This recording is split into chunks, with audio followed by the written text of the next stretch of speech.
Hey everyone, and welcome back to the channel. Have you ever wondered what life was like for our earliest human ancestors? I mean, really wondered? No smartphones, no supermarkets, no comfy beds. Today we're dialing back the clock way back, like 2.5 million years back, to explore the incredible world of the Paleolithic Era, also known as the Old Stone Age. It was an age of survival, innovation, and the very foundation of who we are today. So grab your imaginary stone tools and let's go on an adventure. First things first, let's talk about the name, Paleolithic.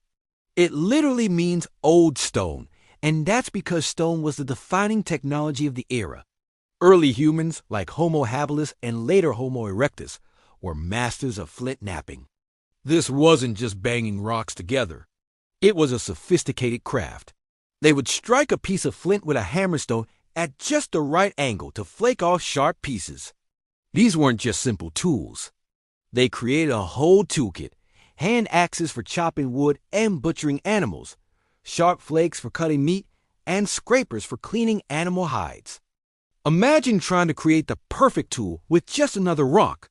It required incredible skill, patience, and a deep understanding of the material. These tools were the Swiss Army knives of their time, essential for almost every aspect of daily life. So what was daily life like? Forget about settling down in one place. Paleolithic people were nomadic hunter-gatherers. They lived in small, mobile groups, probably consisting of a few families, maybe 20 to 50 people. Their entire existence was based on following the seasons and the migration of animals. Home wasn't a permanent building. It was a temporary shelter. This could be a cave, a rock overhang, or a simple hut made from branches, animal bones, and hides. Think of it as a life of perpetual camping, but where your survival depends on it. They had to be incredibly knowledgeable about their environment, knowing which plants were edible, where to find water, and how to track animals. Hunting was a team effort and extremely dangerous. Imagine trying to take down a giant woolly mammoth or a cave bear with nothing but wooden spears and stone-tipped tools. It required immense courage, strategy, and cooperation. They would work together to corner an animal, using their knowledge of the landscape to their advantage. But hunting wasn't always successful. That's why gathering was just as crucial. Women and children likely played a major role in gathering plants, nuts, berries, and insects. This provided a more stable and reliable food source when the hunt failed. Their diet was what you might call the original paleo diet: lean meats, fish, fruits, vegetables, nuts, and seeds. Everything was fresh and organic because it had to be. Now, you might think of them as primitive, but these early humans had a rich social and cultural life. They didn't have writing, but they had art.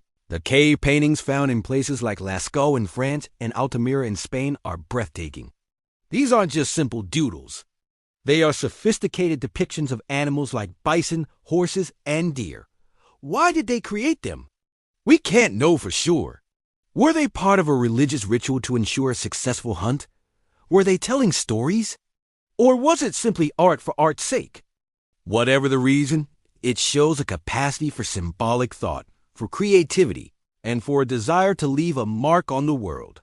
They also created small sculptures, like the famous Venus figurines, and personal adornments like beads made from shells and animal teeth. This tells us they cared about beauty and self-expression. They also had to deal with a world full of dangers. Besides massive predators, they faced injuries and diseases with no modern medicine. Life expectancy was short, probably around 30 to 40 years.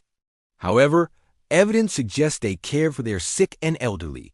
Skeletons of older individuals with healed injuries have been found, indicating that they weren't just abandoned. They were part of a community that looked after one another. This sense of community and cooperation was perhaps their greatest survival tool. They shared food, protected each other, and passed down knowledge from one generation to the next. It was this social bonding that allowed our ancestors to not just survive, but to thrive and eventually spread across the entire globe. So, the Paleolithic era was so much more than just cavemen. It was a period of incredible resilience, ingenuity, and the dawn of human culture. Our ancestors laid the groundwork for everything that came after, from farming to cities to the device you re-watching this on right now. It really puts our own lives into perspective, doesn't it? Thanks so much for joining me on this journey back in time. If you found this interesting, make sure to hit that like button and subscribe for more deep dives into our amazing history. Let me know in the comments what ancient time period you'd like to explore next. See you in the next video.